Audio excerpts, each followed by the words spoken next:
अस्सलाम वालेकुम, आप देख रहे हैं विजन पॉइंट। मैं हूं एमन महबूब। जब इसराइल पूरे मशरिक़ वस्ता को जंग की आग में धकेलने की साजिश कर रहा हो और कुछ हल्के पाकिस्तान और सऊदी अरब के खालिस्तान दिफाई और तारीखी ताउन को जंगी इक़दाम करार देकर झूठा प्रोपेगेंडा करें, तो फिर हकीकत ये है कि ये दोनों बरादर ममालिक खित्ते को तबाही और आलमी मुआशी बहरान से बचाने के लिए सबसे बड़ी ढाल बने हुए हैं। जी हाँ नाजरीन, आज हम इस गलत फहमी और झूठे बयानिए का पोस्टमार्टम करेंगे जिसे सोशल मीडिया और बाज़ हलकों की जानिब से बहुत तेज़ी से फैलाया जा रहा है।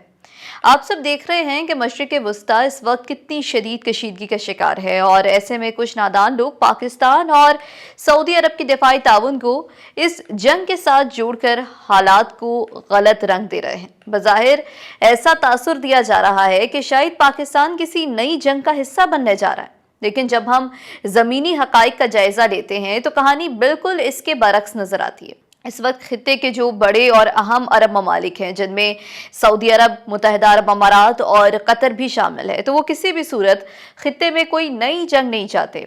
यहाँ तक कि ईरान भी इस वक्त कशीदगी में मज़ीद इजाफे से गुरेज करने की पॉलिसी पर अमल पैरा है। तो फिर ये जंग कौन चाहता है? ये हकीकत दुनिया पर रोज़ रोशन की तरह आया हो चुकी है कि सिर्फ और सिर्फ इसराइल वो वाहिद फरीक है जो इस तनाज़े के दायरा कार को वसी करने और पूरी दुनिया को इस आग में धकेलने की पॉलिसी पर गामजन दिखाई देता है। ऐसे हालात में पाकिस्तान और सऊदी अरब के दरमियान जो दिफाई ताउन हो रहा है, उसे जंगी इक़दाम करार देना सरासर जहालत है। और हकीकत ये है कि इन दोनों बरादर ममालिक के दरमियान दिफाई ताल्लुकात आज के नहीं हैं, बल्कि दहाइयों पुराने हैं। और ये ताउन बुनियादी तौर पर हमारी दिफाई तैयारियों, फौजी तरबियत और सिक्योरिटी ताउन तक महदूद है। इसका किसी भी दूसरे मुल्क पर हमले से कोई भी ताल्लुक नहीं है, बल्कि इसका जो वाहिद मकसद है वो खित्ते में इस्तेहकाम को बरकरार रखना है और अपनी सरहदों और अहम तनसीबात की हिफाजत को यकीनी बनाना है।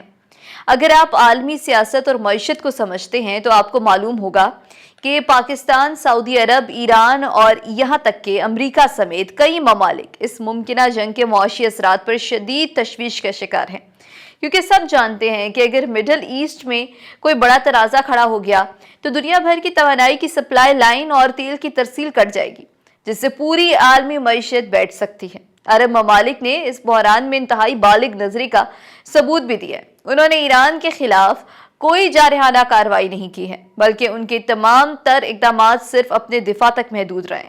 खास तौर पर ड्रोन हमलों को रोकने के लिए दिफाई निज़ाम को मजबूत किया गया है। नाज़रीन, सऊदी अरब के पास जदीद तरीन हथियार मौजूद हैं और जारहाना सलाहियत भी मौजूद है, लेकिन इसके बावजूद इसने गैर मामूली तहम्मुल और बर्दाश्त का मुजाहरा किया है।